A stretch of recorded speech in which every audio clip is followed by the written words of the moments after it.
The Wasp Factory Chapter 11, The Prodigal, Part 2. I sat down on the path and tried to think. What would Eric's next move be? He might wait for night to approach. I was sure he would approach. He wouldn't come all this way just to turn away at the last moment, would he? Or he might have risked enough already in the telephoning and consider he had little left to lose by heading for the house right away. But of course he might as well have done that yesterday. So what was keeping him? He was planning something, or maybe I had been too abrupt with him on the phone. Why had I hung up on him? Idiot. Perhaps he was going to give himself up or turn tail, all because I had rejected him, his own brother. I shook my head angrily and stood up. None of this was getting me anywhere. I had to assume that Eric was going to get in touch. That meant I had to go back to the house, where either he would phone me, either he would phone me or he would arrive sooner or later. Besides, it was the center of my power and strength, and also the place I had the most need to protect. Thus resolved, heart lightening now that I had a definite plan, even if it was more a plan of inaction than anything else. I turned for the house and jogged back. The house had grown still more stuffy while I had been away. I plonked myself down in a chair in the kitchen, then got up to wash the glass and dispose of the whiskey bottle. I had a long drink of orange juice, then filled a pitcher full of juice and ice, and took a couple of apples, half a load of bread, and some cheese, and transported the lot up to the attic. I got the chair which normally sits in the factory and propped it up on the platform of ancient encyclopedias, swung the skylight facing the mainland right back, and made a cushion from some old faded curtains. I settled into my little throne and started watching through the binoculars. After a while, I fished out the old bakelite and Valve's radio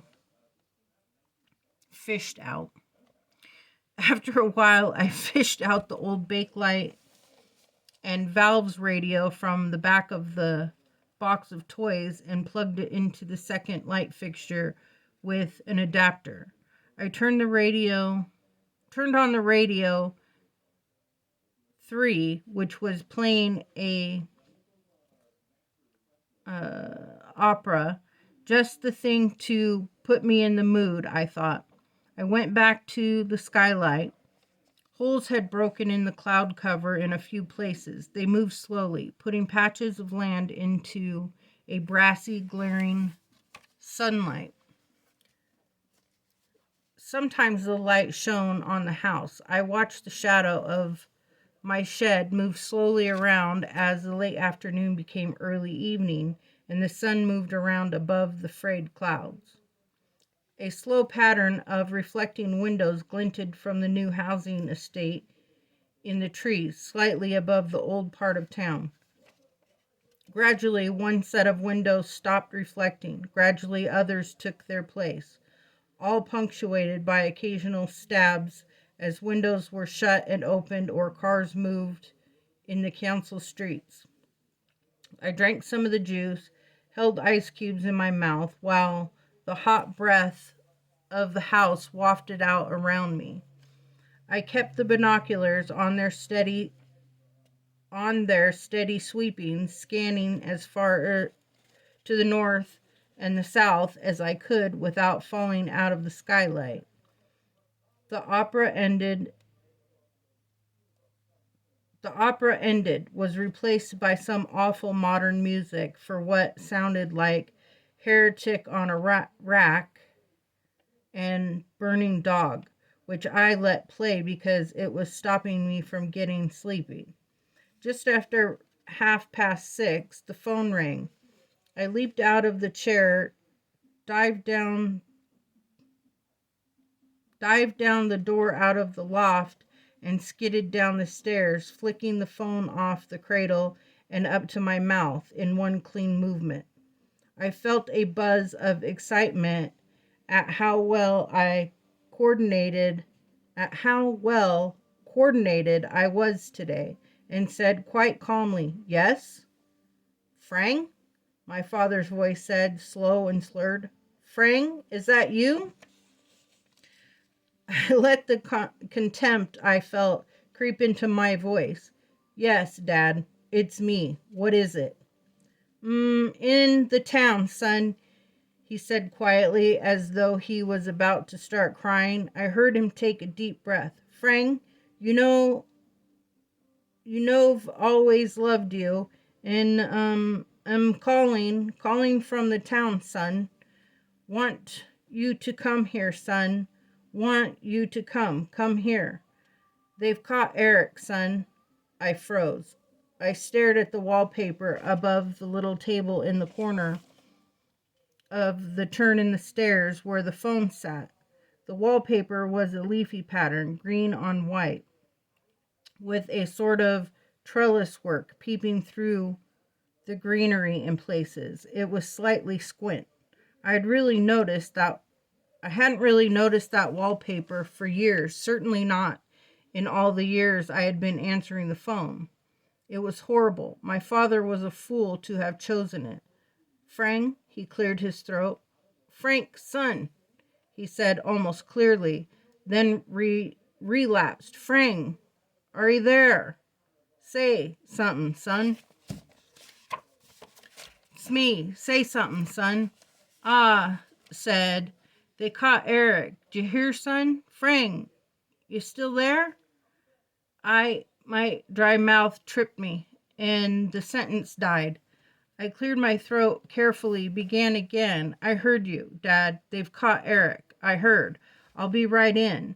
Where'll I meet you?" "At the police station." "At the police station?" Nah, son, nah, me outside. Outside the library. Yeah, the library. Me there. The library," I said. "Why there?"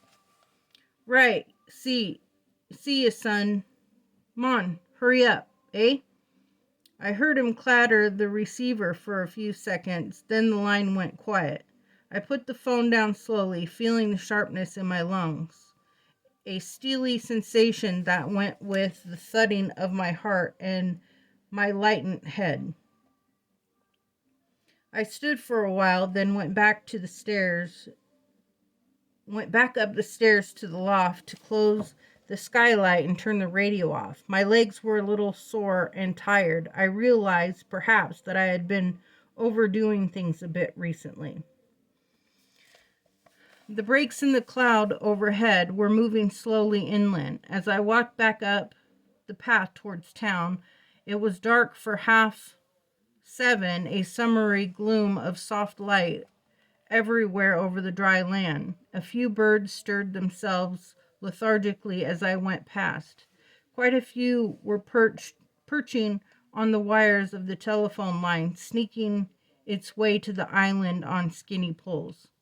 Sheep made their ugly broken noises, little lambs bleated back, birds on the barbed wire fences farther on, where the snagged tufts of dirty wool showed, and the sheep trails underneath. Despite all the water I had drunk during the day, my head was starting to ache dully again. I sighed and kept on walking through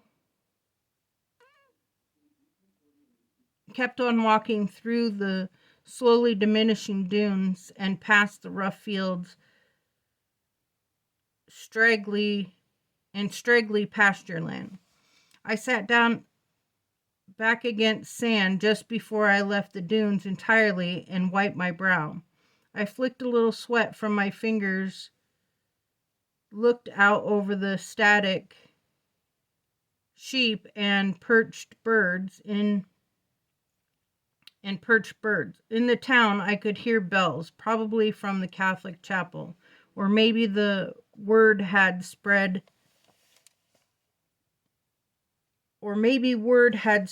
their bloody dogs were safe. I snorted through my nose in a sort of half laugh, then looked over the grass and scrub and weed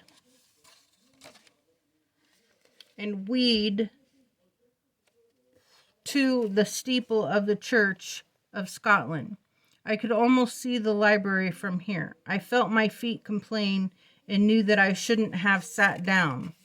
They'd be sore when I started walking again. I knew damn well that I was just delaying getting to the town, just as I had delayed leaving the house after my father had telephoned.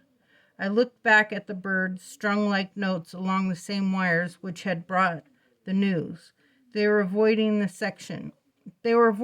section, I noticed. I frowned and looked closer, frowned again. I felt for my binoculars, but touched my own chest. I had left them back at the house. I got up and started walking across the rough ground away from the path.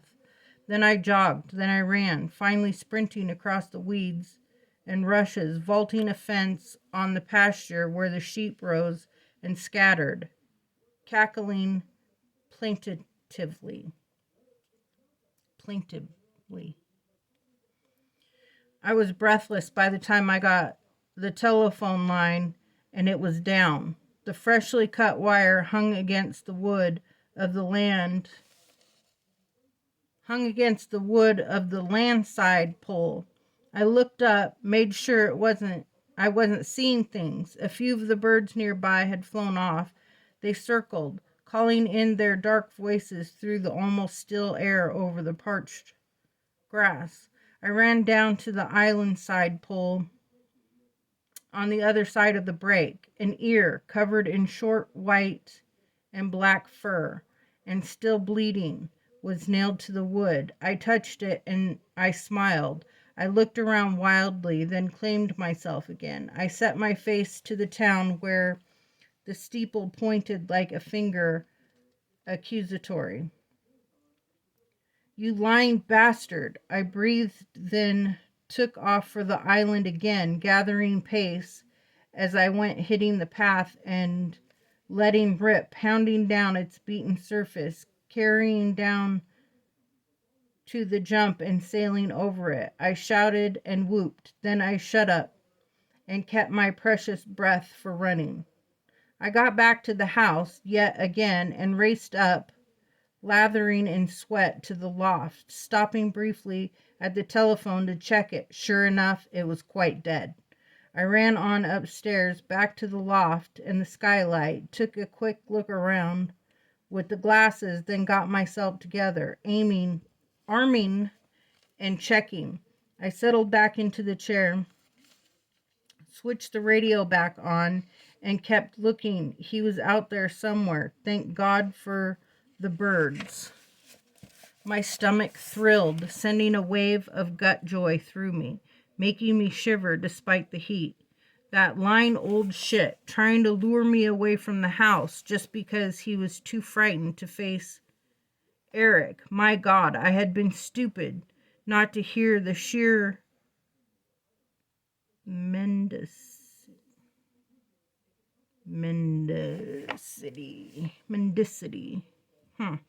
in his sodden voice. And he had the nerve to shout at me for drinking. At least I did it when I knew I could afford to, not when I knew I'd need all my faculties at their peak to deal with crisis. The shit. Call himself a man. I had a few more drinks from the still cool jug of orange, ate an apple, some bread and cheese, went on scanning. The evening darkened quickly as the sun dipped and the cloud closed up. The thermals, which had opened the holes over the land, were dying, and the blanket hanging over the hills and the plain reasserted itself, gray and featureless. After a while, I heard thunder again, and something in the air turned up sharp and threatening. I was keyed up, and I couldn't help waiting for the phone to ring, though I knew it wouldn't. How long would it take for my father to realize I was late? Had he accepted Had he expected me to come by bike? Had he fallen down in a gutter somewhere, or was he already staggering at the head of some posse of townies heading for the island with burning torches to apprehend the dog killer? No matter. I would see anybody coming, even in this light, and could go out to welcome my brother or escape the house to hide out on the island if the vigilantes appeared. I turned the radio off so I could hear any shouts from the mainland, and strained my eyes to search through the fading light. After a while, I raced down to the kitchen and got a small packed meal together and stuffed it into my canvas bag for the loft. It was just in case I did have to leave the house and did meet Eric. He might be hungry. I settled into the seat, scanned the shadows over the darkening land. In the far distance, at the base of the hills, lights moved on the road, glittering in the dusk, flashing like irregular lighthouses through the trees, round corners over hills. I rubbed my eyes and stretched, trying to get the weariness out of my system. I thought ahead, added some painkillers to the bag I would take out of the house if I had to. This sort of weather might bring on Eric's migraine, and he might need some relief. I hoped he didn't have one. I yawned, widened my eyes, ate another apple. The vague shadows under the clouds turned darker.